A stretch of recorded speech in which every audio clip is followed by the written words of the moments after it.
ನಾವು ಎಷ್ಟೋ ಸಲ ನೋಡಿದ್ದೀವಿ, ಎಷ್ಟೋ ಸಲ ಎಲ್ಲಿಂದ ಎಲ್ಲಿಗೆ ಹೋದರೂ ಒಂದೇ ಜಾಗಕ್ಕೆ ಬಂದು ನಿಂತ್ಕೋತೀವಿ. ಎಷ್ಟೋ ನಾವು ಗ್ರೋತ್ ಮಾಡ್ಬೇಕು ಅಂದ್ಕೊಳ್ತೀವಿ, ಜೀವನದಲ್ಲಿ ಏನೋ ಸಾಧಿಸ್ಬೇಕಂತೀವಿ. Because of our father wound, mother wound, ಅಥವಾ ನಮ್ಮ ಚೈಲ್ಡ್ಹುಡ್ ಇಶ್ಯೂಸ್, ಚೈಲ್ಡ್ಹುಡ್ ಟ್ರಾಮಾಗಳಿಂದ ಏನಾಗುತ್ತೆ, ಈ ಒಂದು ಪ್ಯಾಟರ್ನಲ್ಲಿ ನಾವು ಸಿಕ್ಕಾಕೊಂಡು ಆಚೆ ಬರೋದಕ್ಕೆ ಆಗೋದಿಲ್ಲ.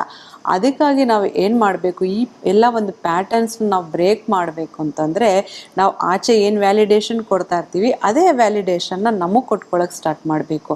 ಆಚೆ ನಾವು ಏನು ಲವ್ ತೋರಿಸ್ತಾ ಇರ್ತೀವಿ ಆ ಲವ್ನ ನಾವು ಸೆಲ್ಫ್ ಲವ್ ಆಗಿ ಕನ್ವರ್ಟ್ ಮಾಡ್ಕೋಬೇಕು. ಆಚೆ ಜನಕ್ಕೆ ನಾವು ವರ್ತನ ಏನಂತ ತೋರಿಸ್ತಾ ಇರ್ತೀವಿ ಆ ಸೆಲ್ಫ್ ವರ್ತ್ನ ನಾವು ತಗೊಳ್ಬೇಕಾಗತ್ತೆ. ಮತ್ತು ಆ ಸೆಲ್ಫ್ ಎಸ್ಟೀಮ್ ಅನ್ನೋದನ್ನೇ ನಾವು ಬಿಟ್ಟು, ಅಥವಾ ಬೌಂಡ್ರೀಸ್ನೇ ನಾವು ಹಾಕದೆ, ಯಾರಿಗೂ ನೋ ಅಂತ ಹೇಳಿ ಎಸ್ ಅಂತ ಹೇಳ್ತಾ ಇರ್ತೀವಲ್ಲ, ಅದನ್ನು ಸ್ಟಾಪ್ ಮಾಡಿ ನಮಗೆ ನಾವು ಬೌಂಡ್ರೀಸ್ನ ಹಾಕ್ಕೊಳ್ಬೇಕಾಗತ್ತೆ.